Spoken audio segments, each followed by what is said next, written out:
தொலைக்காட்சியில காம்பேரரா இருந்துட்டு, அதுக்கப்புறம் கதாநாயகன் அப்படிங்கிற ஒரு பொறுப்புக்கு வந்தவர் தான் சிவகார்த்திகேயன். சிவகார்த்திகேயன் மாதிரியே இப்போ மாகாபா ஆனந்த் அவரும் வந்து சினிமா இண்டஸ்ட்ரிக்குள்ளார நுழைஞ்சு, தனி கதாநாயகனா 2 படங்கள் நடிச்சுட்டு இருக்காரு. அண்ட் இப்போ எந்த திரைப்படத்துல அவரு நடிச்சுட்டு இருக்காரு அப்படின்னு கேட்டா, நவரச திலகம் அப்படிங்கிற திரைப்படத்துல தான் மாகாபா ஆனந்த் தனி ஒரு ஹீரோவா நடிச்சுட்டு இருக்காரு. அண்ட் இந்த திரைப்படத்துல மாகாபா ஆனந்துக்கு ஜோடியா டார்லிங் திரைப்படத்துல நடிச்சிருந்த சிருஷ்டி டாங்கே இவங்க தான் வந்து கதாநாயகியா நடிக்கிறாங்க. இந்த திரைப்படத்துல நிறைய நட்சத்திரங்கள் நடிக்கிறாங்க. அது மட்டும் இல்லாம 60% காட்சிகள் வந்து பினிஷ் பண்ணிட்டாங்களாம். பொள்ளாச்சி, கும்பகோணம் இந்த பகுதியை சுத்தி வந்து படப்பிடிப்புகள் நடத்திட்டு இருக்காங்க.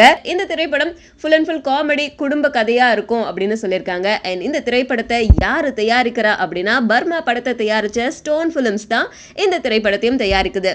யார் இந்த படத்தை இயக்க போறானா, பூபதி பாண்டியன், ராஜ் கபூர் இவங்க கிட்ட எல்லாம் உதவி இயக்குனரா இருந்த காம்ரான் அப்படிங்கிறவர் தான் இந்த திரைப்படத்தை இயக்குறாரு முதல் முறையா.